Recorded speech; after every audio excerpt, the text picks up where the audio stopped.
Bonjour à tous et à toutes, ravi de vous retrouver autour de l'éclipse solaire qui aura lieu le 8/4/2024. Alors je me suis juste fait une petite trame, rien de spécifique, hein, rien de spécial.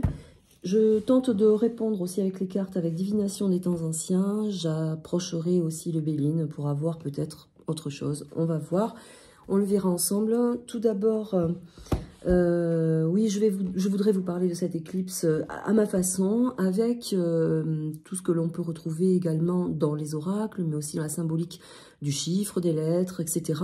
Car tout est symbole, tout a une signification, et la particularité de ce que j'aime aussi, c'est d'aller rechercher la symbolique, précisément à un moment donné, quand il y a un événement, etc. Je ne parlerai pas de l'aspect astral, puisque je ne suis pas astrologue, donc il faudra y mettre aussi une intention particulière pour remettre aussi les choses à leur place, et chacun avec sa fonction surtout. Je ne travaillerai pas non plus le numérique parce que ça ne voudrait pas dire grand-chose par rapport à la condition de l'éclipse elle-même. Donc je ne vais pas faire une numérologie. Je vais tout simplement vous expliquer la symbolique pour moi de ce que représentera l'éclipse solaire. C'est assez intéressant parce que l'éclipse solaire, ça va être là, je crois, sur un rayonnement autour des États-Unis, du Canada, du Mexique. Enfin, ce sera plutôt dans ces endroits-là que l'on pourrait l'apercevoir. Je ne sais pas, donc je vais juste travailler cette éclipse. C'est une énergie de feu puisque la lune vient cacher le soleil. Donc la lune va venir assombrir, cacher le mouvement de vie. Ça va être très intéressant avec ce que je vais vous dire parce que nous allons avoir, a priori, comme un signe de croix, un signe de X dans le ciel. On parle de comètes, on parle de tout ça. Je vais extraire ce genre de phénomène de l'éclipse et vous traduire simplement ce que moi j'en perçois pour rester dans ma fonction, tout simplement. Et ne pas me perdre surtout sur des trucs que je ne connais pas. Voilà, hein, ça va être très clair. Donc, ma perception, c'est ça, c'est qu'à un moment donné, la Lune, qui est quand même une face cachée, qui a une face cachée, qui est la symbolique du mensonge, de tout ce qui est trouble, de tout ce qui est aussi émotionnel, mensonge, manipulation, il y a quand même ça dans cette essence au niveau de la Lune, on y met ce qu'on veut. De toute façon, lune, c'est ne pas lire ce qui y est réel. Déjà, dans l'aspect de sa symbolique, la Lune reflète quelque chose que l'on nie. On n'arrive pas à lire ce qu'elle représente. Mais en même temps, ne nie pas ce que tu vois ou ce que tu peux lire. Donc, il y a une symbolique très étroite entre notre perception, et je vais y venir, et ce que l'on nous montre. Il y a une communication, une perception très étroite dans l'aspect de l'illusion. Pourquoi je dis ça? Parce que quand la Lune va passer devant le Soleil qui est un astre quand même vital, symbolique de vie, mais aussi d'humanité, de communion. Sans le Soleil, nous ne vivons pas, soyons très clairs. Et bien, cette éclipse solaire va manifester un arrêt sur le rayonnement solaire. Donc, bien sûr qu'à un moment donné, il y aura un impact, que l'on veuille ou non, il y aura un impact par rapport aussi à la Terre, à la composition de l'humain, physiologique, mais aussi climatique. C'est normal, puisque si on regarde un peu d'une façon plus large ou plus étroite, je ne sais pas comment vous pouvez... eh bien, c'est comme s'il se passait quelque chose dans le corps, et que notre esprit, notre conscience ne le sache pas précisément, mais que par le fait d'un état physique, on en trouve le résultat. Et quand il y a un problème dans le corps, une éruption de boutons, enfin de rougeur, ce genre de choses. En tout cas, il faut le prendre en compte. Pourquoi? Parce qu'à l'état, à l'échelle plus grande, évidemment, la même production se fait, puisque Lune, Soleil, Terre, étoiles, tout ce qui se passe en haut se passe en bas, tout ce qui est en bas se passe en haut, et il y a une liaison très étroite avec la symbolique de la conscience.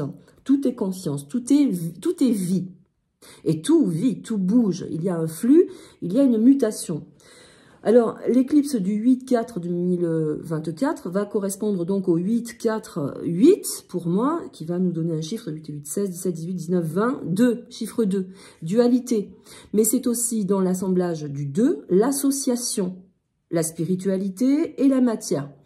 Cette symbolique, quand il y aura le lien entre la Lune et le Soleil, va manifester une croix dans le ciel, a priori, une manifestation naturelle de lumière qui va symboliser un X. Le X représente aussi également quelque chose de très pieux, de très biblique, car il s'agit d'une croix.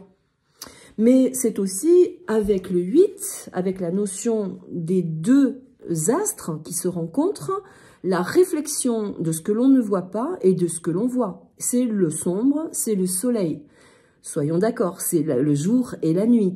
Donc la corrélation avec la croix va refléter les deux matières dans l'aspect terrestre et l'aspect lumineux. Donc il y aura deux V qui vont s'entrelacer, qui vont former une croix, qui va former l'axe de la double vérité.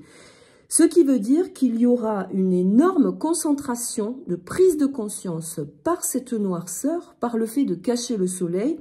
Il va y avoir une représentation très interne, très profonde, si on faisait le lien de la conscience de la Terre, mais vis-à-vis de nous aussi, avec une grande ébullition, une énergie de feu, une grande énergie, comme un spectre qui vient vers vous et qui vous envahit avec de nouvelles molécules, de nouvelles sensations. Il y a un petit peu ça. Alors, bien sûr, ceux qui sont déjà dans cet éveil vont le sentir, le sentent déjà depuis le premier portail de la première éclipse du mois de mars. Mais il y en aura d'autres, bien sûr, évidemment. Celle-ci est intéressante parce que je crois qu'elle ne revient que tous les... Je dirais une connerie. Je le dis pas parce que je dirais une connerie, mais je crois que c'est quelque chose qui ne se vit qu'une fois. Voilà. Donc, la symbolique de cette croix va venir refléter le grand 8 que l'on retrouve sur la dimension du jour, mais aussi du mois, mais aussi de l'année. L'année qui impacte considérablement toute la notion de ce qui se passe dans les événements. Alors, cyclique, biblique, climatique, humain, planétaire, mais aussi matière, conscience, inconscience, vie. Il y a tout ça dans ces éléments. Il y a aussi, à partir du moment où on va se retrouver en plein jour, normalement, dans quelque chose de sombre, c'est aussi une introspection, venir chercher un nouvel équilibre par la croix, transmettre sa vérité, se sortir d'un contexte trop matérialiste pour pouvoir aller puiser sa force, l'instinct de survie, dans la lueur de l'éclipse, dans la lueur de la croix. Alors, j'essaie de ne pas trop me perdre parce que je partirai aussi dans des trucs, voilà. C'était un petit peu ma trame. On va tirer aussi les cartes. J'espère que j'ai été plus ou moins cohérente. En tout cas, c'est l'énergie que je voudrais vous faire partager. Car bien évidemment, vraiment dans la symbolique que l'on retrouve partout dans les oracles, mais aussi autour de nous, il y a un effet avant-coureur aussi. Vous allez voir qu'avant, mais même pour les orages, même pour les tempêtes, même pour les périodes de pluie fortes, vous verrez, ou même pour les tsunamis, vous verrez que tout d'un coup, il y a un calme, un silence qui s'installe où tout est éteint. Tout s'éteint, le cri des oiseaux, les animaux qui vont se terrer, se cacher, qui vont couiner pendant quelques temps pour essayer de se protéger, mais aussi nous annoncer qu'il va se passer quelque chose. Donc, il se passe tout ça. Quand on parle de la lune qui passe devant le soleil, je voudrais le dire aussi, c'est à un moment donné prendre conscience. Donc il y a un développé autour de l'inconscience, tout ce qui est caché par la lune, tout ce qui est mensonger par la lune aussi effectivement, et qui vient cacher le soleil, la vivacité, la vie, la tonalité de l'humain. Et bien là, il y a un éveil considérable, mais qui peut avoir aussi un relief, un impact et un relief sur la Terre, avec bien sûr tout ce qui touche la matière. Donc c'est logique qu'il puisse se passer des problèmes d'inondation, cataclysmes, mais aussi électriques, enfin tout ça. Il y a une condition puisque la croix, c'est la double croix qui vient se resserrer au centre, tout comme le 8 ici, qui vient se resserrer au centre et qui vient nous dire qu'il y a quelque chose qui doit se manifester aussi dans notre conscience, dans la manifestation depuis notre matière jusqu'au spirituel. Donc il y a un échange d'énergie très fort du ciel à la terre qui va communiquer aussi un impact considérable sur la terre, sur nos effets personnels, sur tout ce que l'on va pouvoir aussi reconsidérer par rapport à l'humain, par rapport à notre notion vitale, par rapport à notre avancement dans l'humanité. Il y a toute cette symbolique-là. Voilà, c'était juste ma petite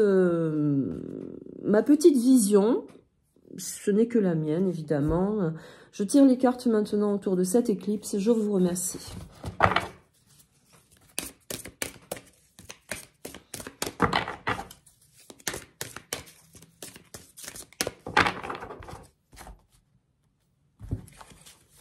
Éclipse, les dés, Paris. Les dés, Paris, les Jeux olympiques. Voilà, vous voyez, bon, il y a une connotation. Alors certainement que la manifestation d'événements astrales dans laquelle nous n'avons pas la possibilité aussi d'avoir appui. Nous n'avons pas le contrôle normalement sur tout ce qui se passe dans l'univers.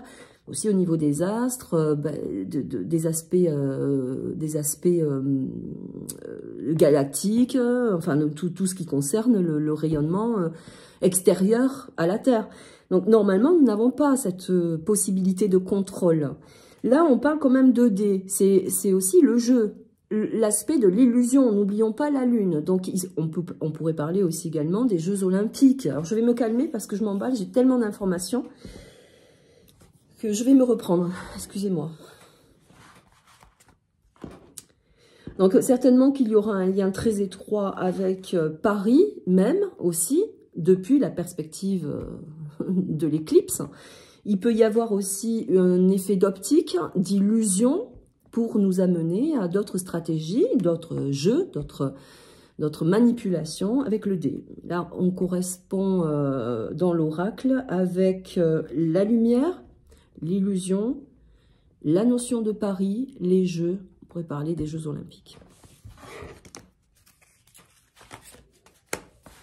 Nous avons la planche de Ouija, vigilance.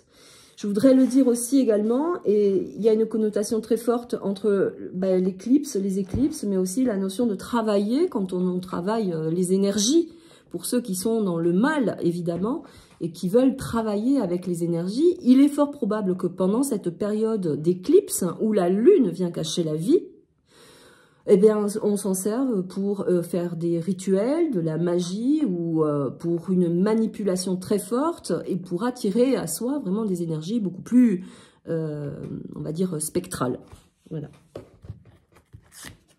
Troisième carte, je m'arrêterai à cette carte-là. Nous avons le livre de la destinée. Pour moi, c'est la connaissance, c'est l'éveil. C'est ce que je disais tout à l'heure par rapport à la symbolique aussi du 8, mais de la croix, la double vérité qui part de la matière au ciel et du ciel à la terre. Là, on part du destin, de la destinée. Le livre est ouvert. Il y a un anneau, une alliance autour qui fait qu'il y a une grande énergie qui vient ouvrir la dimension de l'esprit aussi également, puisque la lune vient cacher le soleil. Donc voilà la dimension un petit peu de ces cartes-là. Je vais prendre le Béline pour avoir une intention peut-être plus forte, plus matérielle, puisque nous sommes là avec notre Terre. Et puis elle bouge, elle a un impact sur... enfin, je veux dire, elle bouge, elle a une conscience, il y a un impact considérable par rapport à toute l'énergie qu'elle déploie. Elle a besoin aussi d'ascensionner, tout comme nous évoluons, la Terre évolue, la galaxie bouge certainement aussi. Là, il y a une grande prise de conscience par rapport à la source de l'humanité en tout cas. Après, pour ceux qui me diraient, par exemple, parce qu'on me l'a eu dit là, quand j'en parlais hier avec Frangin Frangine, oui, mais des éclipses, il y en aura toujours eu, on n'a pas forcément fait attention, machin, tout ça. Oui, mais aujourd'hui, il y a un éveil tel, c'était la réflexion un petit peu, il y a un éveil tel qu'on ne peut pas négliger ce qui se passe au-dessus de nous, autour de nous, à travers nous. On est dans une condition où on doit comprendre vraiment, et c'est un passage aussi, c'est un palier l'éclipse. Il a fallu tout ce temps pour réharmoniser un petit peu la condition de notre esprit, de notre cœur, pour se recentrer dans qui nous sommes réellement, et de trouver la substance nécessaire, progressive, pour pouvoir comprendre aussi ce qui se passe.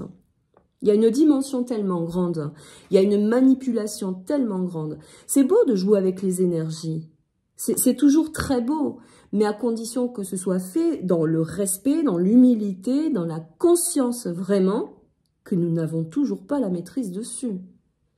Donc ceux qui s'amusent à jouer avec les éléments, avec les énergies, et qui le font pour avoir le pouvoir de la peur, de la manipulation, du mensonge, effectivement, à un moment donné, dans l'inconscient, dans la conscience, va se produire des manifestations qui vont réveiller, qui vont éveiller ou sortir d'un endormissement par des preuves climatiques, cycliques, qui vont nous faire bouger, prendre conscience.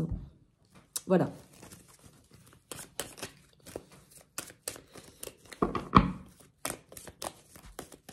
Allez, avec Béline, on regarde pour la première carte avec les dés.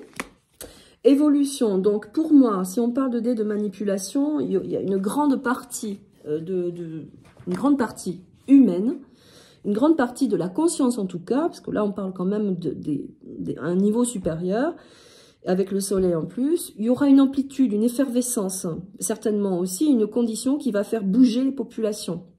Des masses de population qui vont bouger. Les dés correspondent à plusieurs possibilités. On engage un jeu.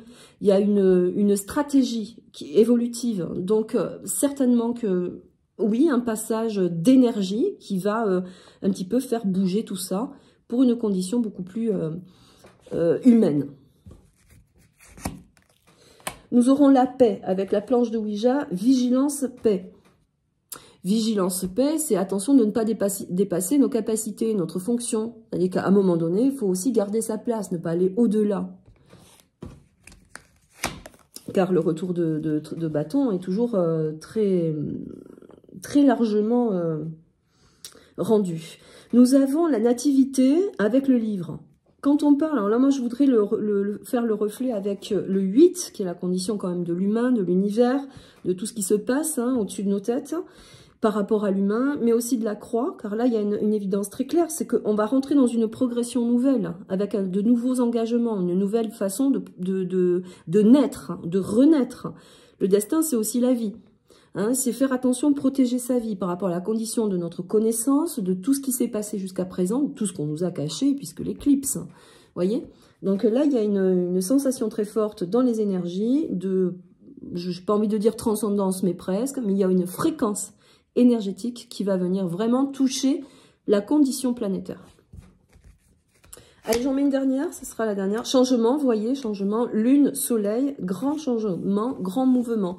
Mais ça peut être aussi une période lente parce qu'il faut aussi que l'on apprenne des choses. Quand on ouvrira le livre biblique, le livre de sa propre connaissance par rapport à la science humaine, vraiment, dans ce que nous sommes, eh bien, on risque aussi, nous, par protection, de changer, de muter et d'aller vers une orientation qui n'y sera présumée être à notre possibilité, dans nos possibilités. Donc il y a un sens très éveillé, très évolutif. On parle aussi également d'aller vers la paix, vers une communion. Dans les cartes, là, il y a quand même l'aspect favorable de la communion, de la paix. La croix, c'est la protection, c'est la vérité, c'est l'aspect du Christ, de la croyance en la vie aussi également, et que sur Terre, de toute façon, avec toute la magnificence de ce que nous apporte Gaïa, nous avons déjà tous les éléments.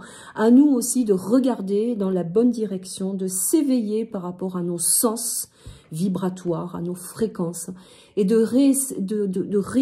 réunifier, d'essayer de rayonner de façon beaucoup plus vitale, beaucoup plus importante, beaucoup plus essentielle vis-à-vis de toute notre condition terrestre actuelle, qui est un gouffre et qui nous mène vraiment au désarroi. Avec tout ce que nous avons pu traverser, il faut prendre conscience que la vie a une importance capitale et qu'elle gardera toujours le dessus sur la condition de l'humain. Merci à vous. J'espère ne pas être partie trop loin, mais c'est aussi une passion pour moi que de partager la symbolique, même si quelquefois je dérate, je passe un peu à côté du soleil ou à travers la lune. En tout cas, on pourrait parler là, dans ces énergies de feu, d'une mutation d'énergie, vraiment, d'une fréquence très forte au niveau de celui qui voudra se la transmettre, se la prendre comme ça à bras-le-corps, et de définir qu'il y a vraiment un changement, un grand changement à venir au niveau planétaire, au niveau de la vie. Voilà, mais aussi au niveau des révélations, parce que la double croix, c'est la double vérité. elle peut faire mal à des moments. Donc ça peut être très étroit par rapport à la conscience et à l'adaptation de notre croyance qui a toujours été intégrée depuis longtemps. Donc là, il y a une largeur, une fréquence de largeur d'éveil qui se fait par rapport à nos possibilités et qui nous montre une autre face, une autre possibilité dans les énergies. Voilà, j'espère avoir tout dit. Je vous remercie infiniment. À très vite.